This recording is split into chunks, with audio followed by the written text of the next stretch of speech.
Hola, ¿qué tal amigos, amigas, amigues de Raíz? Estamos en otra emisión de este programa, podcast, llamado ¿Qué hacer? Y el día de hoy tenemos un gran invitado, compañero, colega, camarada, Rafael Barajas, el comandante Barajas, le voy a decir, No.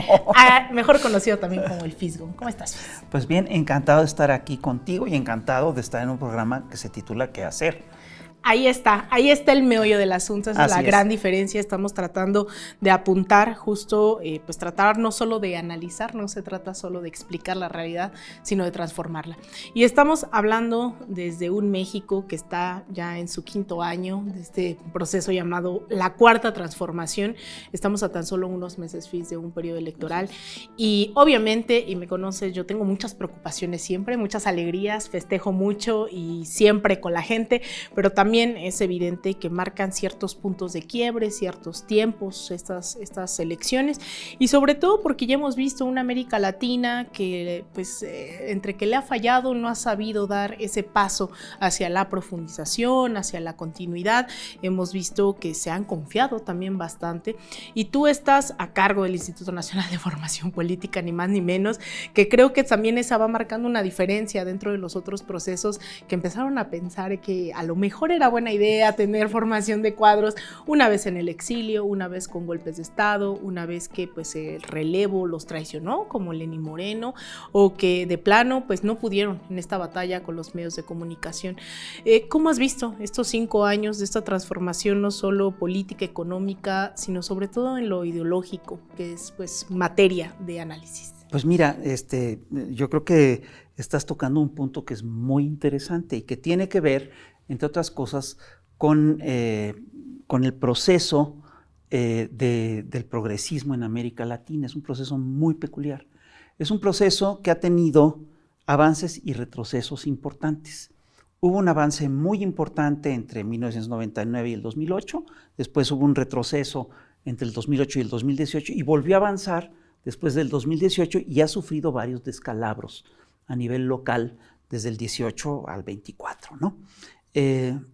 Esto tiene que ver, entre otras cosas, con lo que se llamaba antiguamente el factor subjetivo, ¿no? Con el nivel de conciencia que se tiene en cada proceso. Y hay que ver, entre otras cosas, que cada proceso tiene sus peculiaridades y que cada país tiene su historia que marca sus procesos. Entonces, mira, México es un país muy peculiar en muchos sentidos porque entra tarde a esta oleada progresista de América Latina, pero entra tarde porque no quisiera. No porque no quisiera. Pues, es decir, Andrés ganó la elección del 2006 y le hicieron un fraude electoral justamente para que no se diera la convergencia de que toda América Latina estuviera virada a la izquierda en procesos sólidos. Aquí lo que ocurre es que, fíjate, y esto tiene que ver hasta con cómo se titula tu programa, el qué hacer. Durante décadas, la izquierda estuvo reflexionando acerca de cómo tomar el poder. Ese fue el principal debate de la izquierda, cómo acceder al poder. Y entonces se debatían los leninistas con los foquistas y debatían los partidarios de la vía electoral con los maoístas, etc.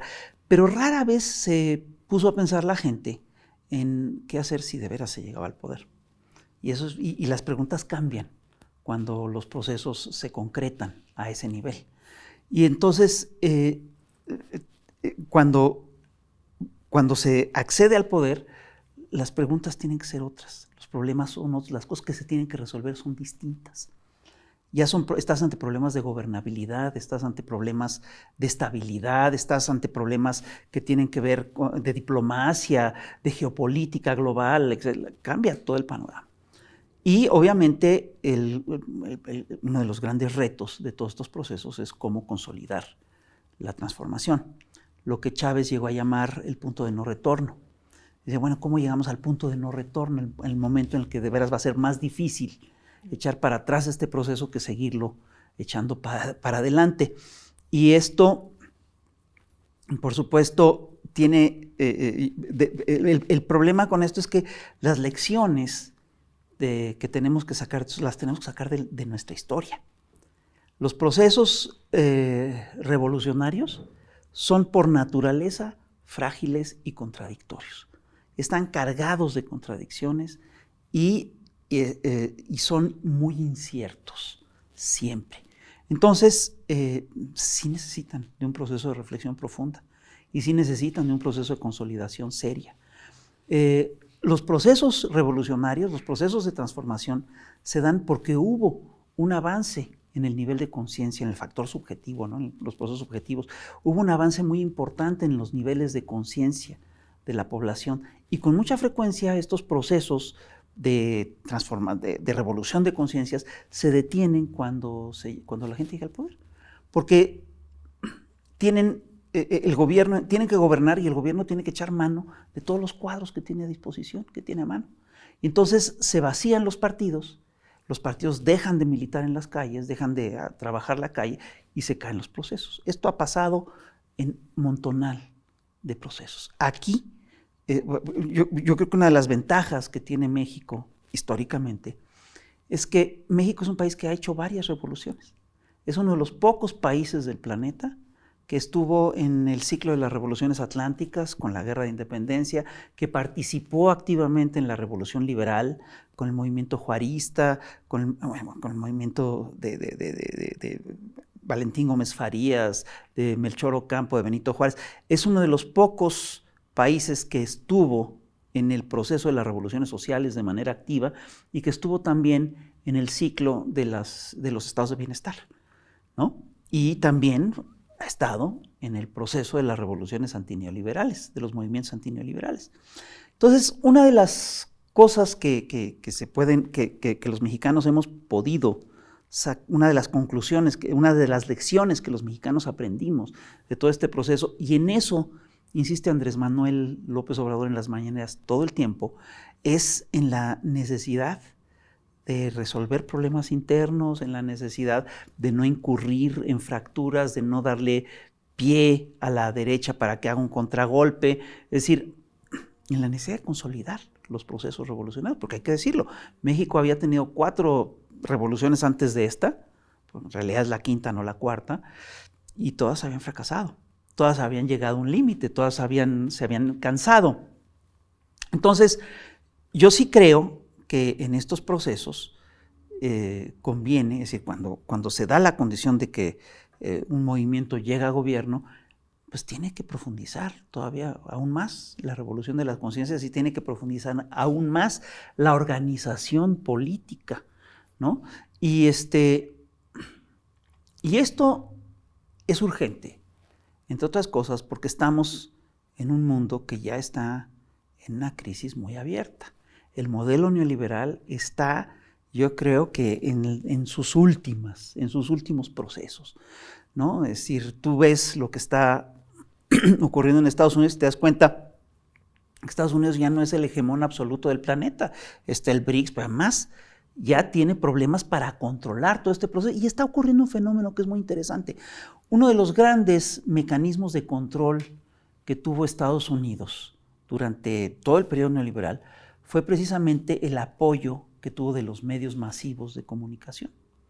Y logró hacer del control mediático un control muy eficaz sobre la población. Convencieron a la población de cosas increíbles, convencieron a la población, por ejemplo, de que no le convenía que le subieran el sueldo, ¿no? Convencieron a la población de que no estaba bien que tomara vacaciones. Digo, ¿cómo? Pero esto fue un trabajo de los medios brutal. Bueno, todo ese entramado mediático, que además fue motivo de mucha literatura, porque sobre eso trata gran parte de la obra de Chomsky, sobre eso trata la doctrina del shock de Naomi Klein, sobre eso tratan un montón de cosas, ¿sí? Ahorita está entrando en crisis, porque las narrativas han sido muy eficaces en implantar narrativas a nivel global, pero esas narrativas se están cayendo a nivel local y a nivel global.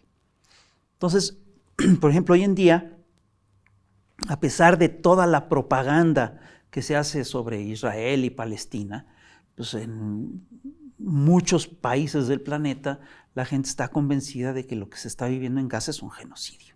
Y es un genocidio atroz que hay que detener. Y sin embargo, todavía te encuentras con que los alemanes, en su mayoría, el 61% de los alemanes, piensan que Israel tiene razón en este proceso. Siento que es un genocidio que se está transmitiendo en vivo. ¿No? Es una cosa increíble. En HD, bueno, en vivo y en HD. Bueno, pero todo ese sistema está entrando en crisis. Pero es lo que tienen. Es lo que tienen. Y estamos viendo cómo se están reactivando todos estos medios alrededor de discursos muy claros, alrededor de discursos ya de batalla, ¿sí? En este proceso electoral, por lo pronto en México, pero también estamos viendo cómo se organizan, cómo se han organizado para echar abajo a gobiernos progresistas en América Latina. Eso pasó en Argentina, eso pasó en Brasil, lo están haciendo en Chile, lo están haciendo en Colombia, etc. La alternativa que tenemos los ciudadanos ante el peso que tienen los grandes medios masivos de comunicación, pues vuelve a ser la formación política, ¿no? Es decir, ir gente por gente, conciencia por conciencia, ¿no? Pues aquí en México fuimos casa por casa. Que no vayamos que ahora. No pues sí. Fis, yo coincido totalmente, hay una crisis de este modelo neoliberal acentuado, exacerbado también por la pandemia, ¿no? Que demostró que pues estos mitos de que cada quien se pueda pagar su salud, cada quien se pueda pagar lo que pueda, pues no necesariamente que todo es una funciona, mercancía, ¿no? Exactamente, yo creo que este derrumbe económico, este modelo económico, político, pero también ideológico, da pie y pues se vuelven esto que llaman ventanas de oportunidad, pues si lo puede tomar la izquierda, habrá que pensar cómo, pero también las derechas, ¿no? Hemos visto que, así como dices, México estuvo inmerso en cada uno de estos ciclos revolucionarios, pues también hay unas derechas que no se quieren quedar al margen y de repente ven y salivan con lo que hace Vox, salivan con lo que hace José Antonio Kast en Chile y de repente qué bravo Jair Bolsonaro, Nayib Bukele, y ahorita tal vez no representen un riesgo, pero sí en algún momento me preocuparía, ¿no? Que hubiera un exceso de confianza, de soberbia dentro. Creo que hay mucha gente que seguramente nos está viendo, que a veces hay una confusión entre tomar el gobierno y tomar el poder, ¿no? Y se ha tomado en gran parte el gobierno, mucha parte de ese poder popular se sigue construyendo, pero a la par esos grandes poderes fácticos de los que Xóchitl Gálvez no había escuchado hablar nunca. Antes, estaba muy confundida Xóchitl Gálvez, pues resulta que nosotros sí sabemos que los poderes fácticos, pues a diferencia de lo que a lo mejor me gustaría, que sí fuera un gobierno comunista y demás, como dice la derecha que hay en este país, pues lo cierto es que no les han expropiado sus medios de comunicación, etcétera, etcétera. Y hay una derecha que pues todavía quiere jugar dentro del marco electoral, que es el Frente Amplio por México, antes sí por México, va por México, etcétera, etcétera. Pero también hay una ultraderecha que creo que se ha menospreciado, o al menos es mi percepción dentro de cierta izquierda, que ahorita nos da mucha risa, que ahorita pues vemos a Verástegui que pues aún imagínate tener a Donald Trump detrás de ti, no conseguir firmas, vemos ahí una Lili Telles, una Sandra Cuevas haciendo todo un show para fundar su partido. ¿Cómo ves esta correlación de fuerzas entre estas ultraderechas que afortunadamente no están pues unidas, no tienen esa cohesión, pero que también creo no hay que subestimar? Por supuesto que no hay que subestimar a las derechas.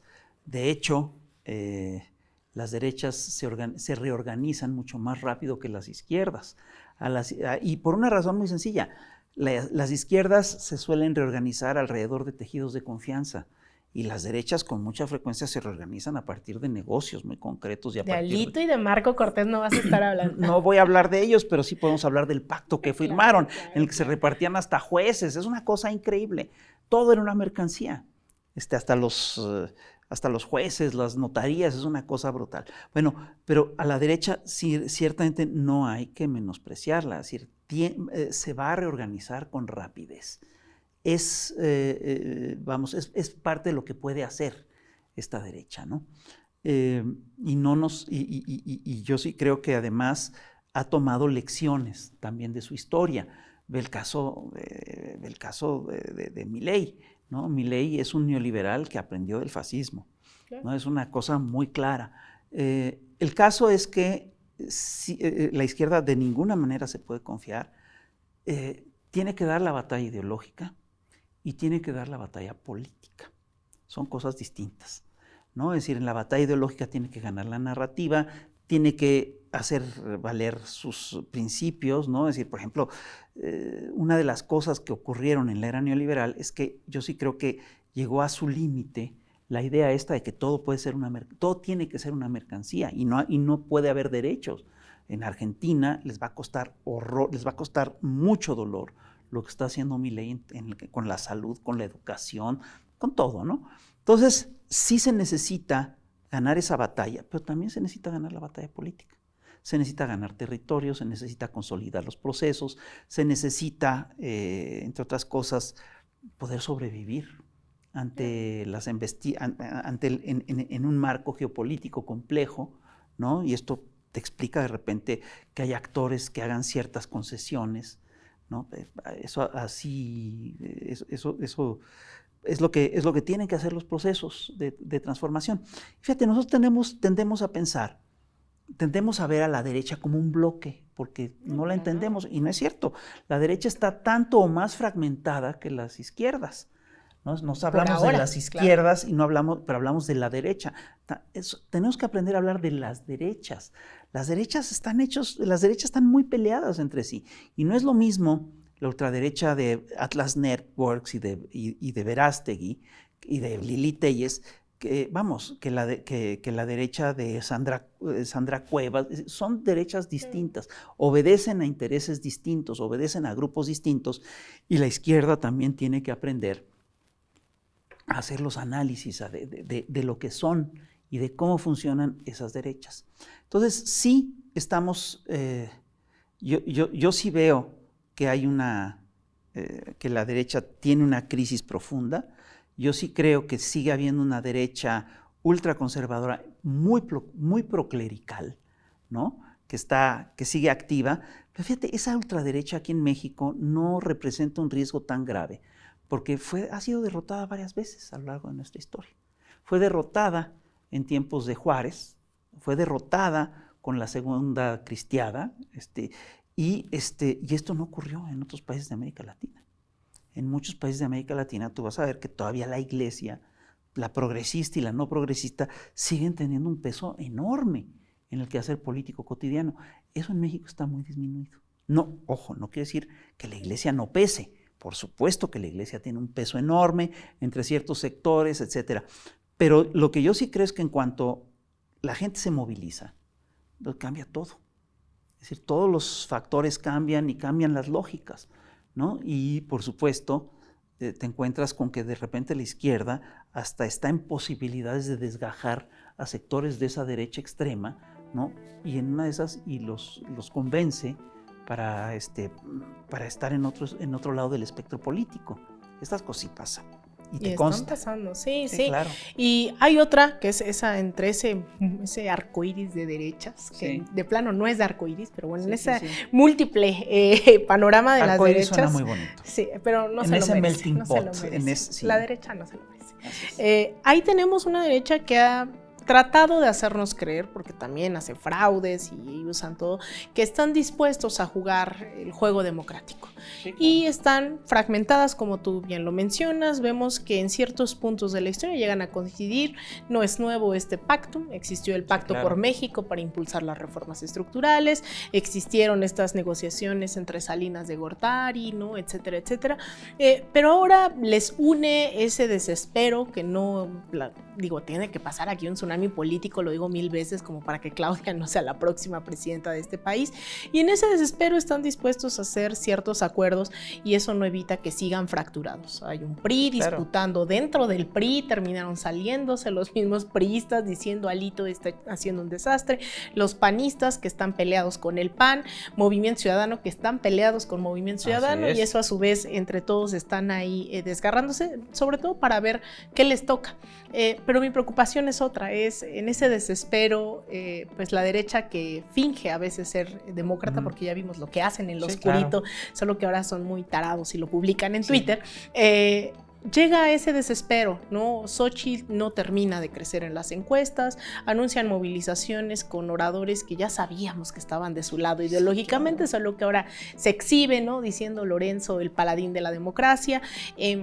Pero tú ves que pueden llegar a ese desespero de poner a alguien más, intentar un fraude. Evidentemente creo que no hay que ser tonto como para no creer que lo van a intentar. Lo han hecho toda la vida, ¿por qué dejarían de hacerlo ahora? Se hacen fraude entre ellos, no sabes lo divertido que me daba yo diciendo el fraude que le hizo la derecha a la derecha, ahora con la elección de Xochitl Gálvez, ¿no?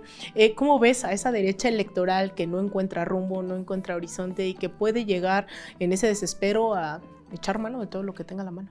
Pues mira, sí pueden echar mano de todo lo que puedan, es un riesgo, por supuesto, y no hay que olvidar que son muy poderosos. Es una derecha que tiene un poder extraordinario, tiene vínculos internacionales, tiene el apoyo de organismos internacionales de todo tipo, tiene el apoyo, por supuesto, de la CIA, tiene el apoyo de la DEA, tiene el apoyo de la OEA, y además tiene el apoyo de su propio capital y de sus socios a nivel internacional. Sobre todo tiene el apoyo del dinero, tiene el apoyo de todo digamos, de todo este régimen. Y sigue siendo una derecha muy, muy poderosa. Lo raro, lo verdaderamente inédito es que se logró fracturar y que hay enclaves donde esta derecha ha perdido posiciones. No se te olvide que hace no mucho era absolutamente hegemónica en prácticamente todo el planeta. Ahora, lo que nosotros también tenemos que aprender de los procesos de transformación es que cuando ya se empiezan a resquebrajar estos procesos, se vuelve muy difícil evitar el resquebrajamiento final.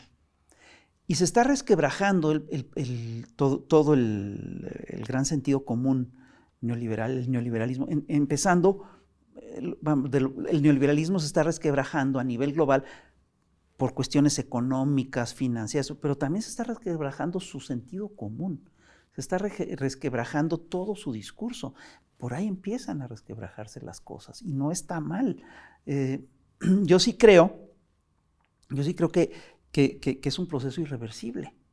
Yo sí creo que es un proceso irreversible, pero creo que es un proceso, pero eso es lo que creo yo. Yo estoy convencido que estos señores van a buscar contener el resquebrajamiento del imperio, el resquebrajamiento del modelo, todo lo que puedan, y en ese trance van a hacer muchísimo daño, y están haciendo mucho daño.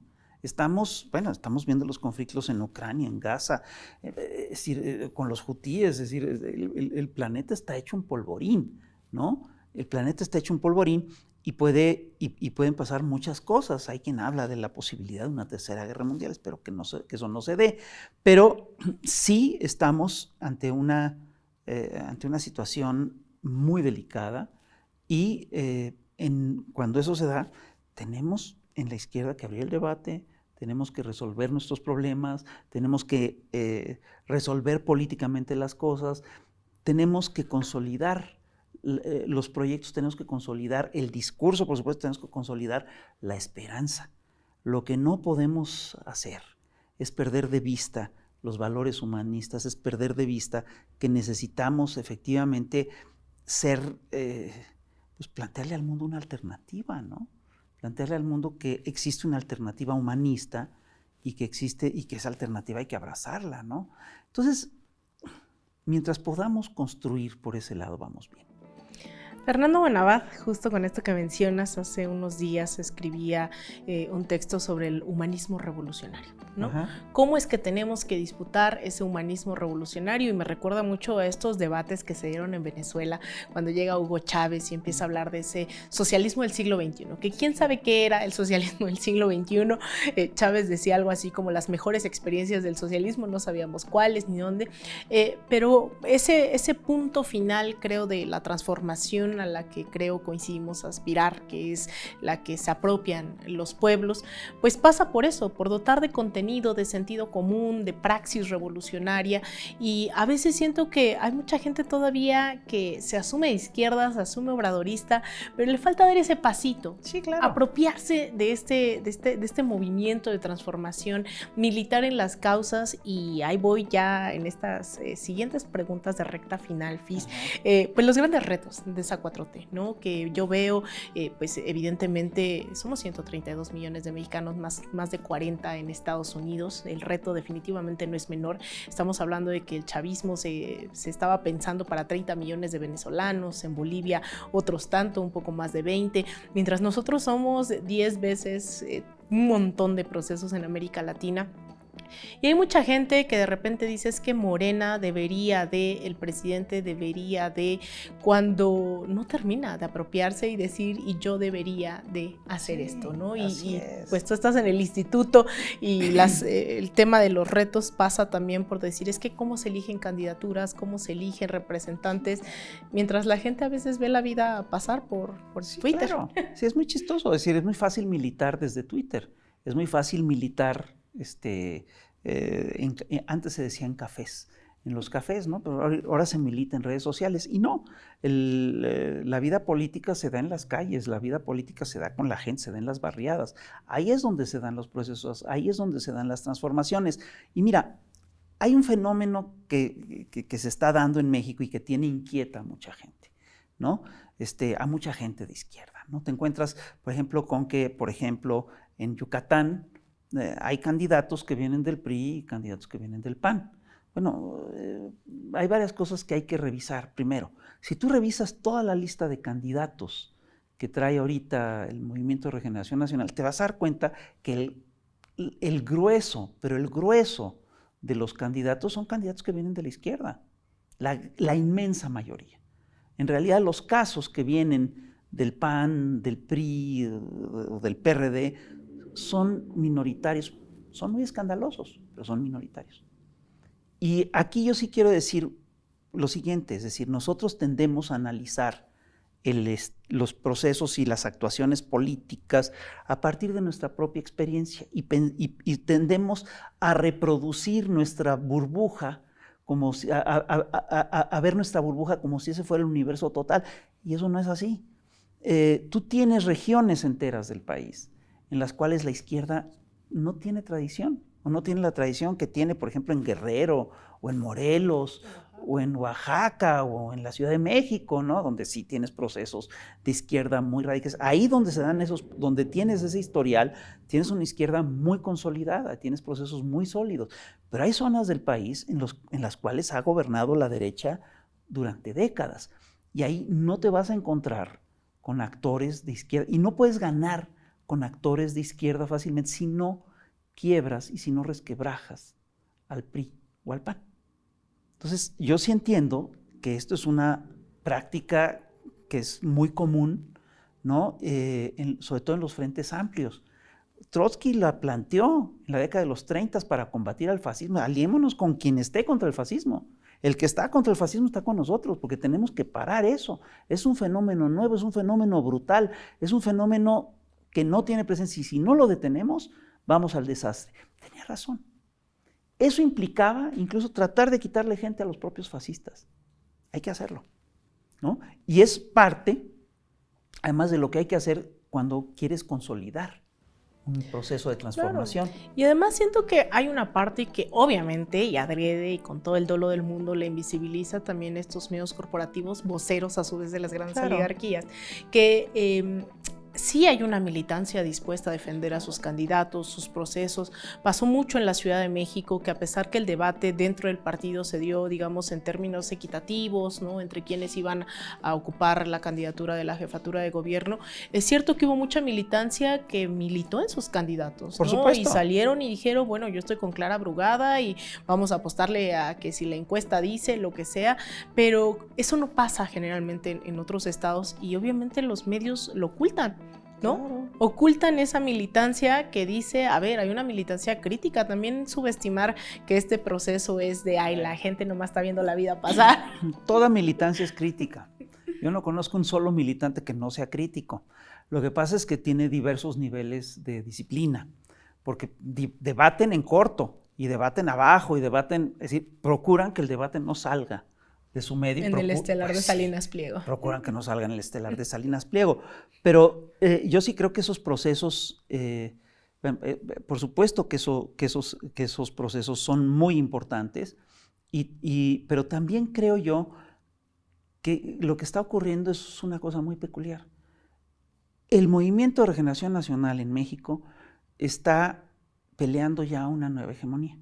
Está ha ganado el discurso, ha ganado el debate, le ha ganado debates históricos a los economistas de la derecha y sobre todo a los de la televisión, que decían que si tú subías el salario había inflación y que el dólar iba a estar a 40 pesos el dólar si se seguían políticas populistas. Bueno, ese debate se ganó. También se ha ganado el debate alrededor del combate a la corrupción. Es decir, cuando un movimiento tiene este peso o esta, digamos, intensidad o entró ya esta dinámica, pues va a ser muy difícil que pierda el discurso, que pierda el debate. Y cuando eso se da, es decir, si alguien lo que tiene que hacer el movimiento es jalar a la gente que esté dispuesta a apoyar el proyecto. Por supuesto, no a todo el mundo. No, por supuesto que tienes que escoger a quién, tienes que escoger dónde, tienes que saber cuándo hacerlo, etcétera. Pero sí, lo que está fomentando ese proceso, entre otras cosas, es el desmoronamiento total del viejo sistema de partidos neoliberal. Si tú revisas ahorita, el PRI y el PAN están en pleno proceso de demolición. Claro. Y la verdad es porque la gente dice, no, pero te los estás trayendo. A ver, mira, si nos traemos a 4 panistas aquí a discutir y les ganamos la discusión, ¿cuál es el problema? ¿No? Es decir, lo más probable, en una de esas ya hasta los convencemos, ¿no? En una de esas, y hasta nos ayudan a echar adelante el proceso. Claro, porque no se termina de entender que si solo este mito que a mí hasta llega a molestarme, ¿no? De los fundadores de Morena. Claro. Si solo los fundadores de Morena hubiesen votado en 2018, o sea, jamás se hubiera abierto la puerta para esto. Pero además hay una cosa que hay que recordar, que es que la izquierda también tiene sus vicios, ¿no? Porque todo el mundo, es decir, en la izquierda todos estos fundadores parten del principio que no, nosotros somos fundadores, por lo tanto somos impolutos, impecables. No, eso es un dogma religioso, ¿no? Eso así no funciona. Las traiciones pueden venir de la izquierda también. Y revisa la Revolución Mexicana. La Revolución Mexicana está llena de traiciones que vinieron de la izquierda. Revisa lo que fue el movimiento liberal mexicano. Muchos de los grandes caudillos liberales mexicanos traicionaron y se fueron con Maximiliano. ¿De qué estás hablando? ¿No? Y muchos de las gentes que después estuvieron con Maximiliano, que primero estuvieron con Maximiliano, después fueron liberales convencidos y ayudaron a impulsar el proyecto liberal del país. Es decir, no es una cosa nada más de pedigrí o de currículum. Tiene que ver con el cómo funciona la gente. Se trabaja con lo que hay. Si se trabaja con la gente que en ese momento está impulsando el proceso. Nosotros hemos visto aquí en México, por ejemplo, el caso de Manuel Bartlett. Manuel Bartlett en 1988 fue una figura clave en la caída del sistema. Él dice que él no fue, entonces en esas hasta le creemos. Pero nosotros le echamos todo el pleito posible del mundo en aquel entonces. Y ahorita revisa su actuación. Es un hecho que él, en tiempos de Salinas y de Zedillo, estuvo al frente de la batalla por la defensa del petróleo. Es un hecho que después, ahorita, él está en la defensa, él ha sido clave para la renacionalización de la industria eléctrica. Bueno, recuerdo que Sabina Berman te preguntaba hace unas semanas en un programa, te decía, bueno, ¿qué casos hay de gente que venga del PRI, que ha contribuido a la izquierda? Compártenos tu respuesta a todos. Bueno, pues son muchos. Es decir, entre ellos, pues el propio Andrés Manuel López Obrador. ¿Te parece que es un caso?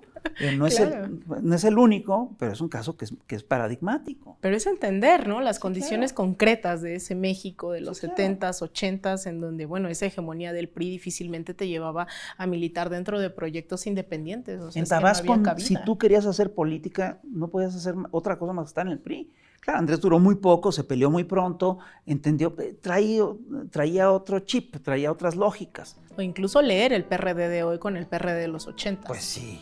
¿no? Por supuesto.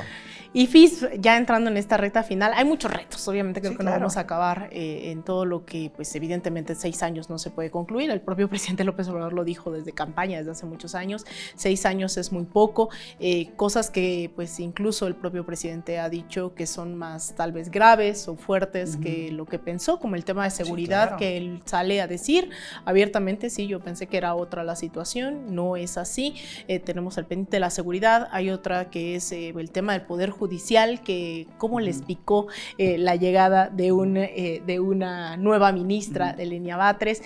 Tenemos también, no sé tú cómo lo veas, yo sí creo que tenemos que impulsar una reforma fiscal. ¿Cuáles son esos grandes temas todavía sobre el tintero? Bueno, eso es lo que dice, a ver, mira, el primer reto, y que es sustancial, es consolidar la transformación. Consolidar la transformación implica muchísimas cosas. Y tiene que ver con lo que tú dices. Llegar a gobierno no implica tener el poder. Tú puedes tener el gobierno y puedes no tener ningún poder. Lo hemos visto una y otra vez en América Latina. Presidentes que son rehenes de los poderes fácticos, de los grupos de interés, ¿no? Y de lo que se trata, precisamente, lo primero que tiene que ocurrir es que la cuarta transformación se tiene que consolidar. Tiene que llegar por lo pronto a su segundo sexenio. Eso ya es nuestro primer horizonte. Y yo creo que eso sí se va a dar, pero también creo que no está regalado. Creo que es algo que hay que trabajar. Y la otra cosa es que el poder es un entramado complejo. Y hay poderes que son, hay poderes que son formales, hay poderes que son informales. Entre los poderes formales tienes el ejecutivo, el legislativo, el judicial. El poder judicial está en manos del viejo régimen. A lo largo de toda la historia es uno de los poderes que más difícil, que cambian con mayor lentitud. Entonces necesitamos cambiar el poder judicial, porque ¿quién le estaba haciendo el golpe de Estado al flamante presidente de Guatemala sino el poder judicial?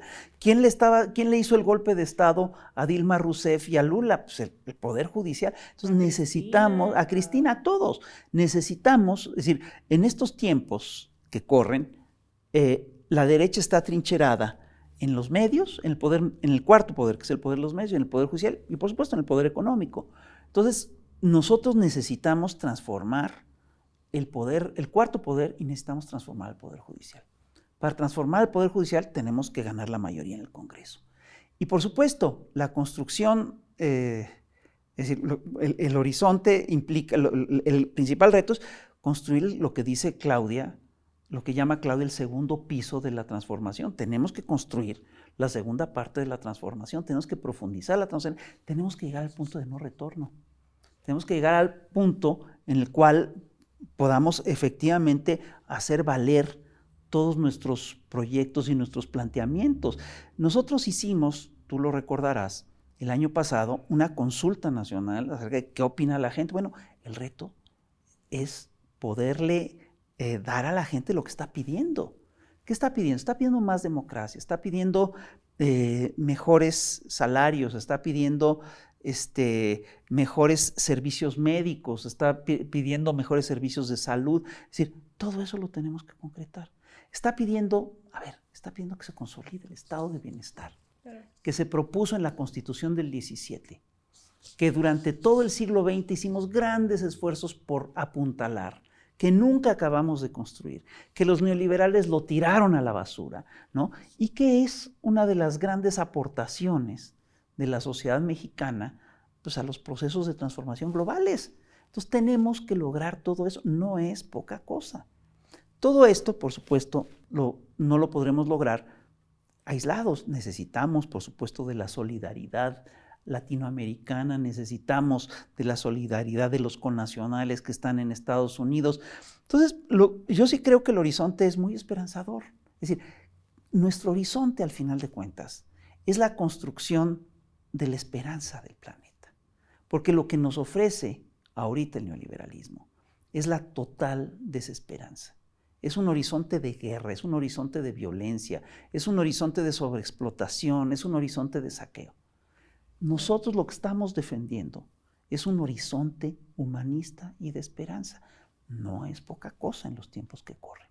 Yo creo que es muy importante. Y ojo, yo estoy convencido que eso no solamente es un proyecto para México, es un proyecto para toda América Latina y para el resto del mundo. Entonces, es mucho lo que está en juego en estas elecciones y hay que defenderlo. Ahora que decías el proyecto de nación, me hiciste recordar, dije, qué bueno que no las traigo de aquí porque si no me hubiesen acusado de mapache electoral. Traía yo aquí un par de boletas que usamos en el proyecto de nación y me acuerdo mucho que la gente estaba súper indignada porque ellos decían, yo quiero que eso que mi vecino está aprendiendo en Sembrando Vida lo quiero saber yo, ¿no? Pero así súper indignados, el tema de, no, es que, o sea, como esas demandas de que ya existe en la 4T, pero también se tiene que seguir democratizando. Socializando, sí. Bueno, para mí fue un sueño hablar de feminismo por todo el país, hablar de la lucha de clases, y mi última pregunta es eso, el Instituto de Formación Política, pues hemos visto que pues, para mí era impensable todavía hace unos años creer las dimensiones que ha cobrado en los últimos tiempos, ¿no? Que si nos está viendo el comandante Oscar Lemos, seguramente se enojará de que no me sé las cifras, pero hace 2 años empezaba todo lo que detonó con este proyecto de, pues todo aquel que no es menor, 3 millones de militantes de Morena dijeron nos vamos a ratificar nuevamente como militantes del partido, se les dio un curso básico, módulos de América Latina, feminismo, ética, Nuestra América, etcétera, etcétera, y de ahí pues yo no he visto que pare el instituto, 170,000, tú me actualizarás la cifra de aspirantes que tomaron el curso de formación política. Tomaron más de 190,000 y aprobaron 120 más o menos, 120,000, que es muy importante, es una cifra muy importante. Y ahora también se suman a la parte de la capacitación electoral, pero además no solo vayan todos y voten, ¿no? Sí, sino en una lógica ética, de profundidad en el estado de bienestar. ¿Qué ha significado ver este crecimiento para ti, Fis? No, pues a mí fíjate, yo creo que es un proyecto, es una propuesta que es nueva. Yo hasta donde recuerdo no se había hecho un intento de seguirle dando formación a la militancia después de la toma del poder. La gente se iba a gobernar y se olvidaba de todo eso.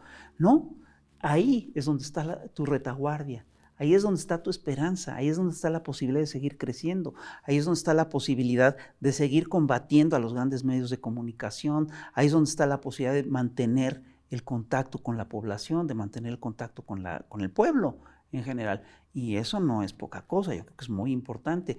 Yo te voy a ser franco, yo estoy muy agradecido con los compañeros que están en el instituto. Es un grupo muy pequeño de activistas, pero son fantásticos, son militantes, no son activistas. Ahí es donde ves la diferencia entre un simpatizante, un activista y un militante. Son gente formada, son cuadros, y eso te hace una diferencia enorme, porque es gente que se avienta de repente unas tareas que dices, híjole, esto no lo vamos a poder resolver en meses, te lo echan en 2 semanas, ¿no? Y es que cuando un pueblo se echa a andar y se pone y se toma en serio su tarea, pues se vuelve muy difícil pararlo.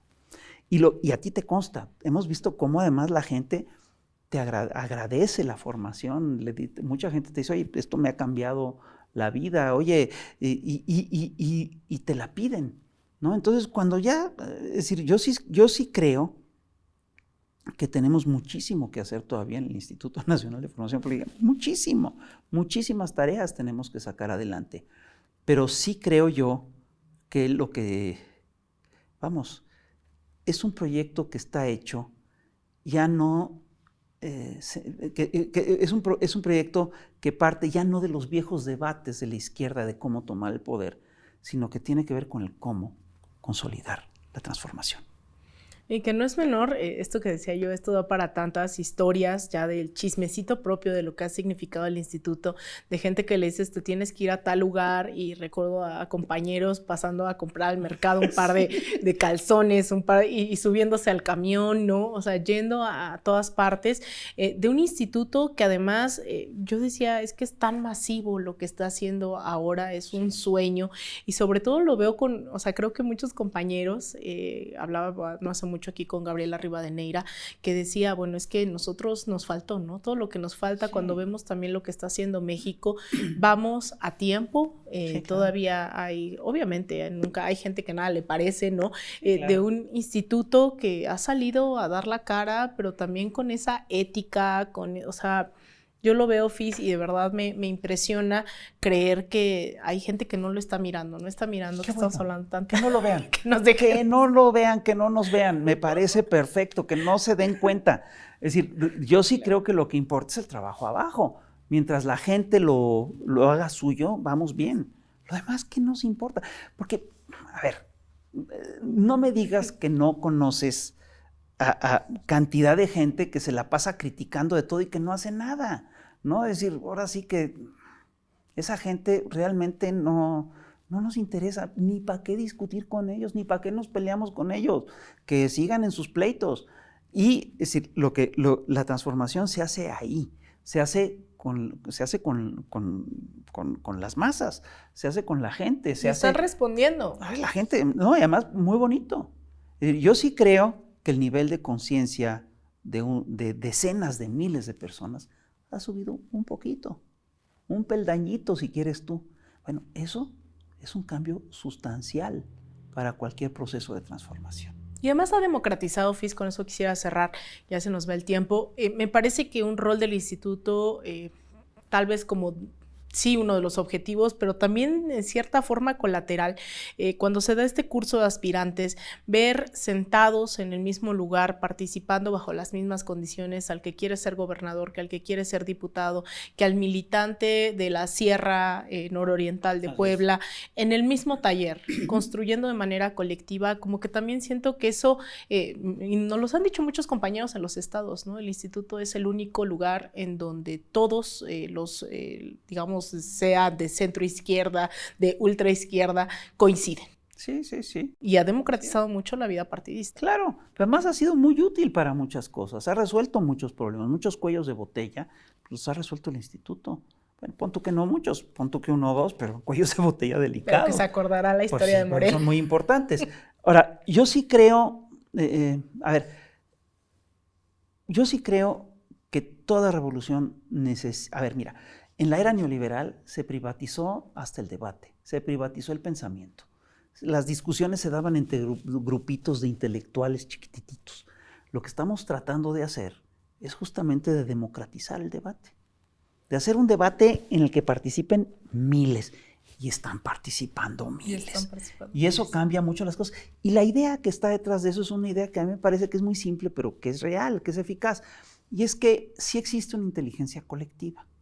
¿Qué quiero decir con esto? No quiero decir que todos pensemos colectivamente, no estoy en un plan espiritista, no soy un fanático, no soy un discípulo de los espíritas, pero sí creo yo que la discusión y el debate enriquece el debate colectivo, enriquece la vida pública, ¿no? Es decir, llega fulanito y te plantea una idea y fulano dice, no, pues sí, bueno, eso sí puede ser, pero se va enriqueciendo el proceso y el producto que obtienes al final es, sin lugar a dudas, mucho más rico y mucho más sólido que el producto que te pueden dar 2 o 3 mentes, por brillantes que sean. Entonces, la apuesta es esa, hacer una inteligencia colectiva. Y yo creo que sí se está haciendo. Y yo lo veo en el instituto. Tú ves a la gente, ves cómo platican, la gente que forma parte del instituto, los ves y dices, mira, a mí eso yo no lo había pensado, ¿no? Mira, tiene razón el compañero, está padrísimo. Yo creo que con lo que esa se está haciendo radiografía nacional e internacional, porque también están ahí los paisanos participando, ni más ni menos. No, pero yo sí creo que es una aportación a lo que son los procesos, a lo que es la consolidación de los procesos de transformación. Se necesita el debate, se necesita continuar la formación política. Pues muchísimas gracias, Fis, al contrario, por estar aquí con nosotros y nosotras. Y pues gracias a todas y todos por sumarse a esta nueva emisión de ¿Qué hacer?, donde no solo buscamos analizar la realidad, sino transformarla. Así que nos vemos en un próximo episodio. No se olvide suscribirse, dejarnos su like, su comentario en DeRaiz_media y en todas nuestras redes sociales. Soy Alina Duarte y nos vemos a la próxima.